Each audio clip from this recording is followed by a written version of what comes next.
Hi, I'm Paul Peterson. Welcome to Aging Well in LA. Today we're at the gallery of a new contributor to our show, Francia Turner Fate. Wait till you meet her. You're going to be excited. Please stay tuned.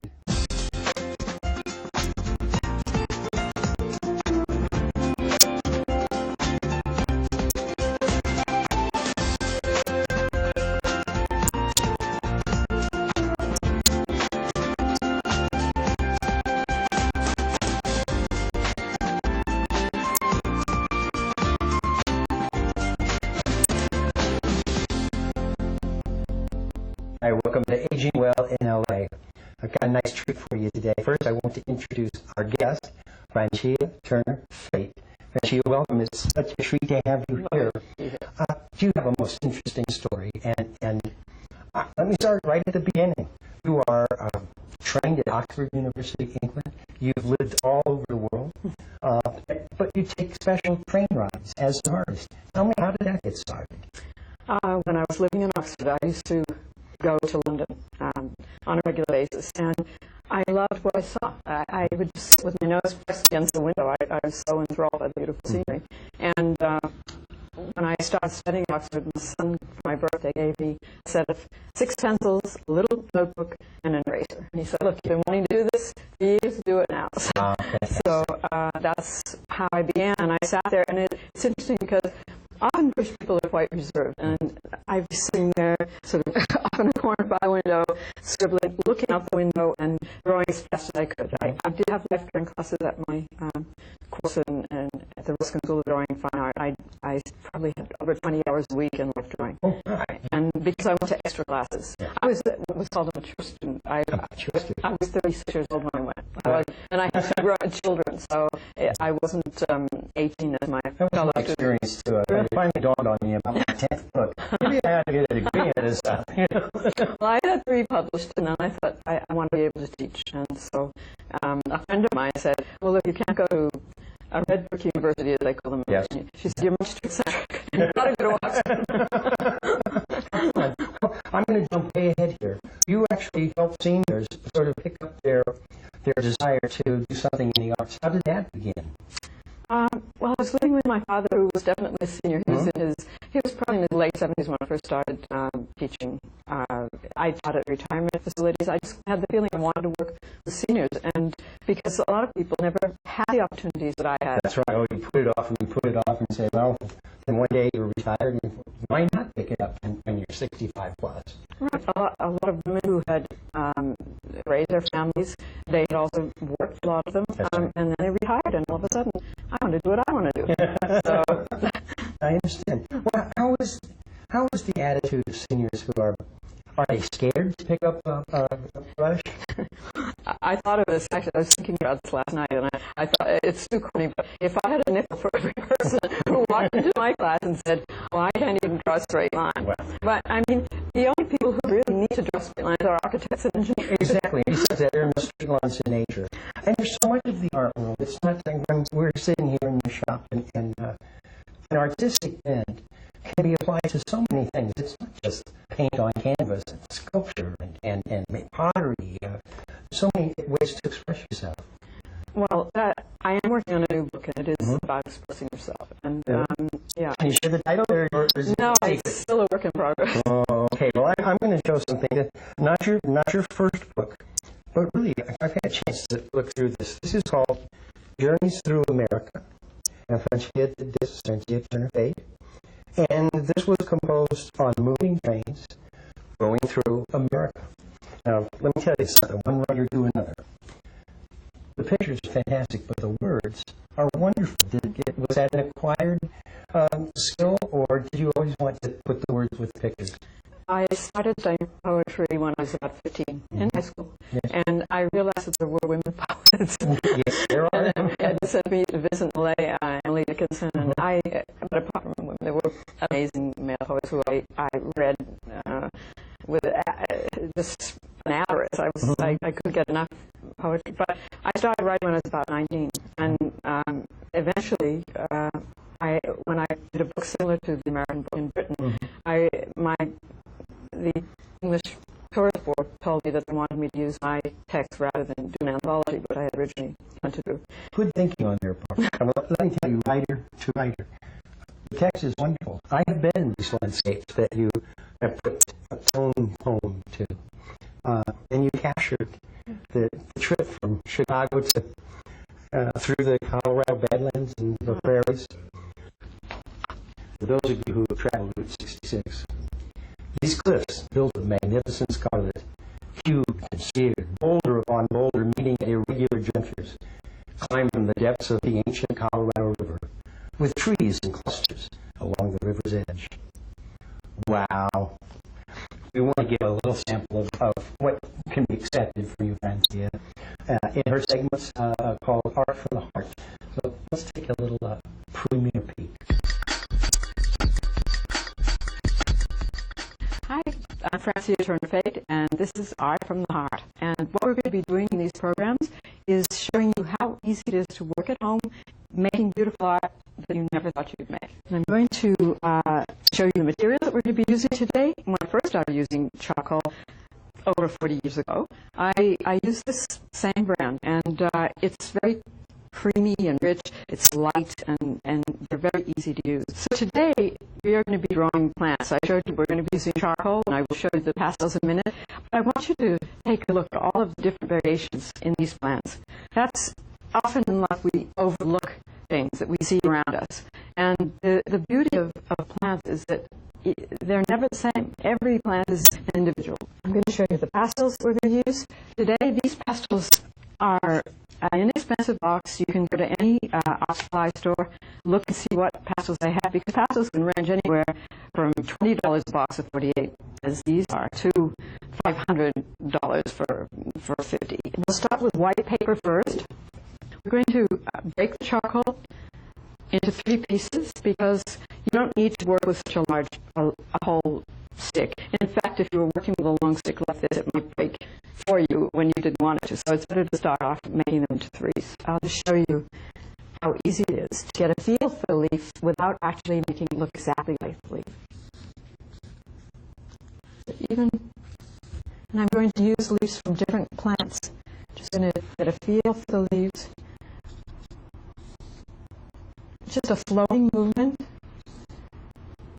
Now, I generally don't want to work on white paper, but I'm doing this just to show you how easy it is. Charcoal is very soft, and if you want to fill one area in, just like this, you can get a really dark color. But then, if you use your finger, go like that, it comes off. It becomes much lighter. So I want to get something that looks good, even if it isn't recognizable as all of these leaves and plants on the table. It will be my expression of what I see here. I know what I've seen over the years, and I know how people come into a classroom, or you're at home looking at this and thinking, well, maybe I can't do this. But you can do it. You see how easy it is. And you may say, oh, well, she knows how to do it. Well, I've been doing this for almost 50 years, so that's a long time. I have a little practice, but you can do it at home. See how very few lines can make something kind of interesting. Well, I'm just going to do a few more lines on this. This is just to get you used to using the charcoal. And now I'm going to do another one, quickly showing you how to use the pastels. What I will do before we start is show you a little bit about blending, because that's very important. You have 48 pastel sticks here, and with that you can make over 300 colors. So I'm going to show you just one way of mixing. Now we've got a bright blue, a cobalt blue, and a yellow. So I usually put the two together like that, and then underneath, mix them together. Put the blue on top of that, and what do you come up with? What does yellow and blue make?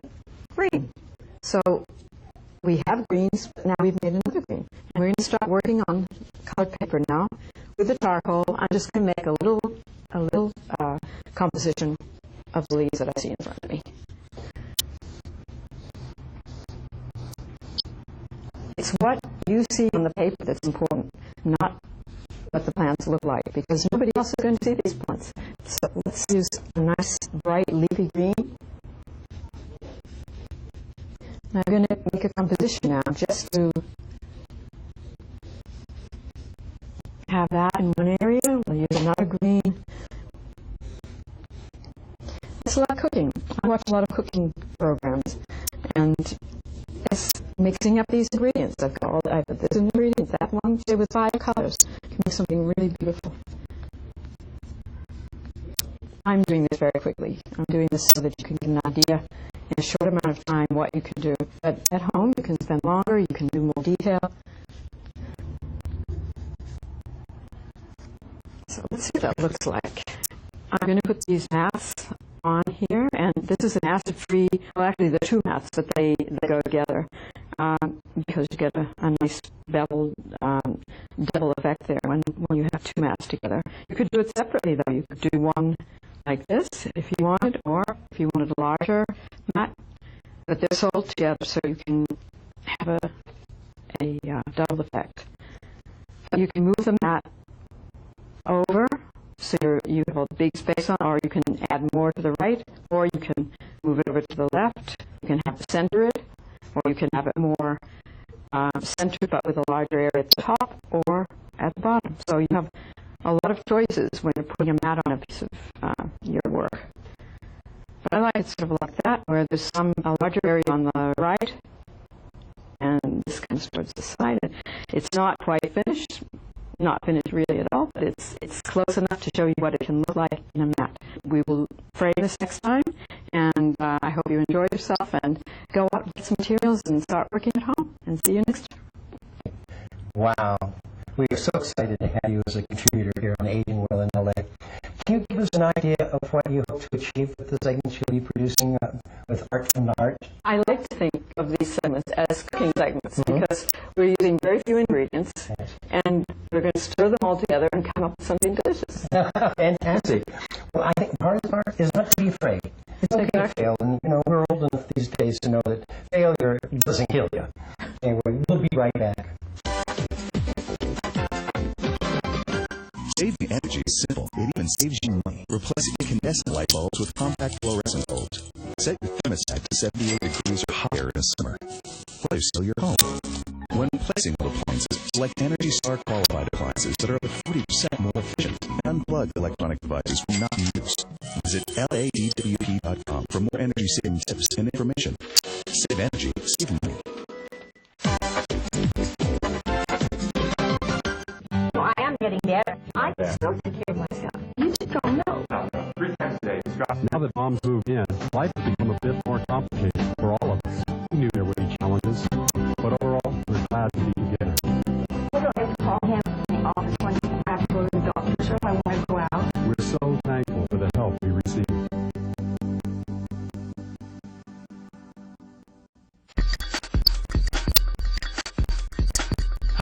I want to talk about situations when you're at home and you get a knock at your door and you look at your little people and you see a possible gas worker or utility worker such as one from DWP or Edison, and they're saying, hey, we have a contractor come in and work on your house. Be very cognizant about this. If you've not called the utility company and had made an appointment for this, do not open your door. If they say it's an emergency to come in and take care of this matter, it's a gas leak or anything else like that, immediately call 911. Do not let the person in. This is what we call a ruse. If you open the door and the person comes in who's a bad guy, he'll come in and say, well, there's a problem in the back. Let's take a look. Your pipe is leaking or there's a major water issue. And they'll take you to the back of the house or to a different room. While that's happening, the second or third person who haven't seen it will make entry from the front or the back of the house. And they'll go inside your rooms and they'll rummage through everything they can, find jewelry, money, and what have you, and take off within seconds or minutes. When you come back and you think everything's okay, you come back to your room, the property's gone. It's too late. So again, utility companies, gas workers, even emergency workers. If you see a police officer in front of your house saying, I'm in country, or police come outside and want to talk to you, and you have to call them, it's okay to stop, ask for identification, and also call 911 and say, hey, there's a police officer at my door. Is it okay for you to talk to him? Did you send one out? The operator should know immediately at your location, your address, and if a police officer was dispatched there.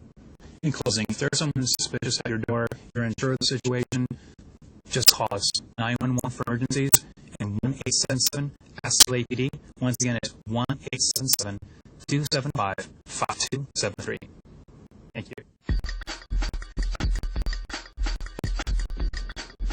As a family caregiver, oftentimes you think you can do it all. But in fact, it is important to make choices about the things you must do and things you can get help to do. As the needs of your loved one change and they require more help and supervision in doing daily activities like getting dressed, bathing, grooming, eating, and moving from one area to another, it may require that you seek outside help. Before you hire someone, it's a very good idea to make a specific list of the things that you and your loved one need help in. This list is also very handy in case any friends, neighbors, family members offer to help. You can show them your list so they can pick tasks with which they can help. The rest of the list would be tasks the hired helper can be responsible for. The list is based on assessing your needs and those of your loved one to maintain a sense of independence. Give thought to which activities of daily living may need some assistance. For example, with bathing, with dressing, with toileting, with eating and preparing meals, and moving from one area to another. Are there healthcare issues which might require more specific skills? Or is it sufficient to have this household care for cleaning around the house and doing laundry? Perhaps they just need help with personal care, including the activities of daily living that we just mentioned, plus perhaps grocery shopping, managing incontinence, going places, keeping the person company, driving back and forth to doctor's visits or the pharmacy. You, as the family caregiver, can determine the level of help required. Sometimes your care receiver may not want anyone hired to help them because they feel they can do everything themselves. They remind you that they are not useless or incompetent. At that point, rather than arguing with the person, you gently say something like, "The help is not for you, it's for me. I'm the one that needs the help, okay?" And watch the tone in your voice. That should settle the argument for now, and they may just give in, since they can agree that it's you that needs the help, not them. Once you have determined the types of help you need, write down specifics as in a job description, so that there's not confusion as to the expectations. You may feel a bit strange doing this, but believe me, it makes it a lot more efficient when everyone is clear on what is expected and what is not. Even if you hire a friend or relative to work for you, you really should write out a job description and a work agreement to make sure your expectations are understood. Some items to specify include the work schedule, or are they going to be lived in? Which days of the week? Arrival time, departure time. How will extra hours or last-minute on-call be compensated? Duties to be performed with details.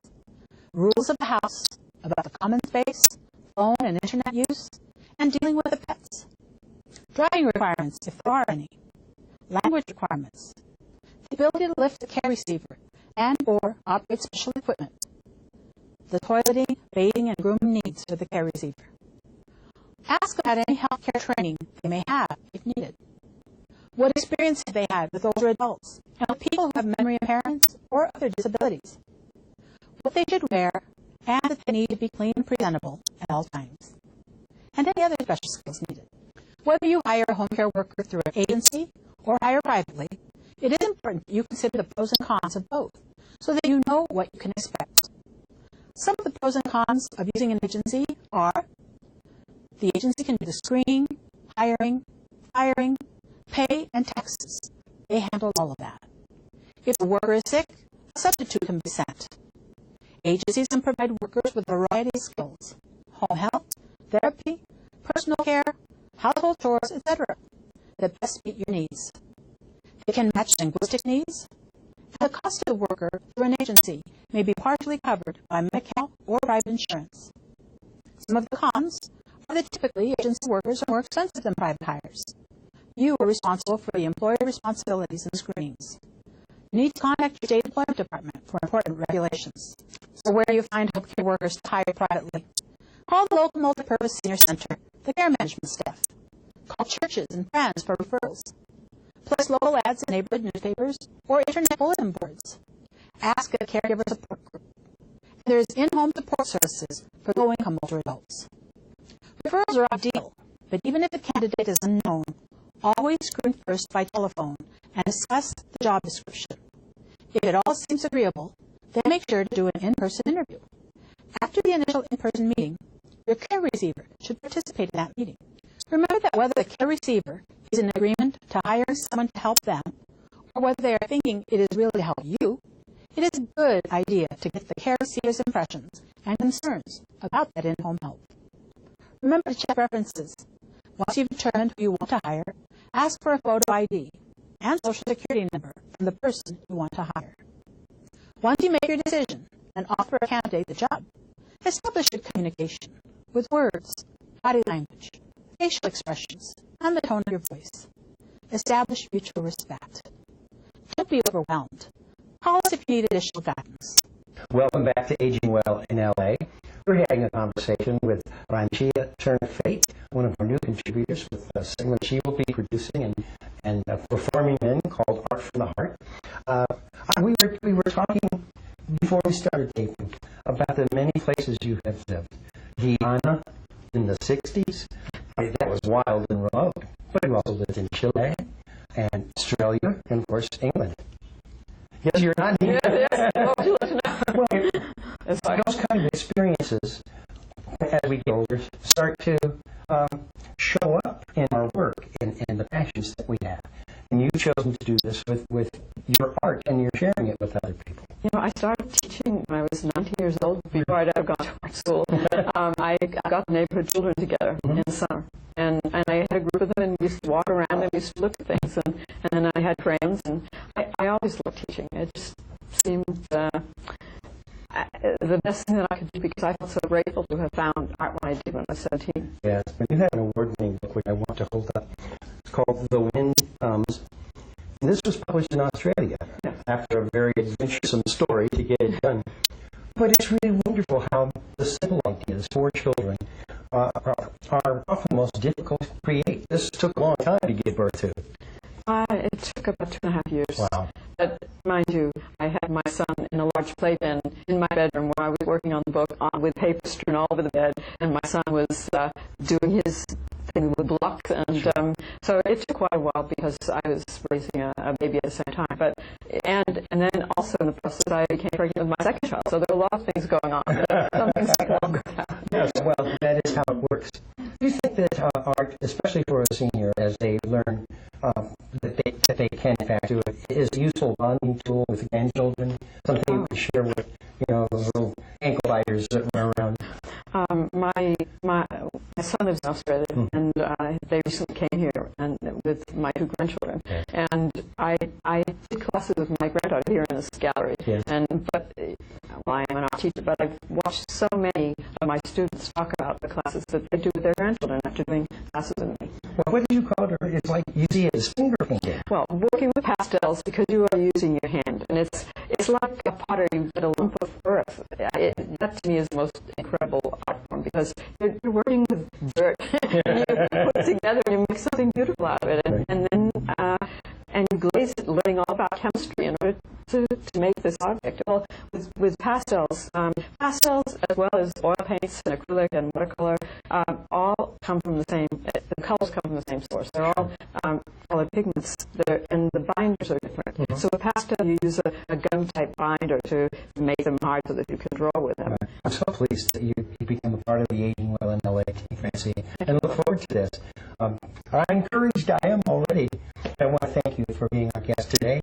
I hope you enjoyed this show. I know I certainly learned a lot today. Thank you for joining us on Aging Well in LA. We'll see you next time.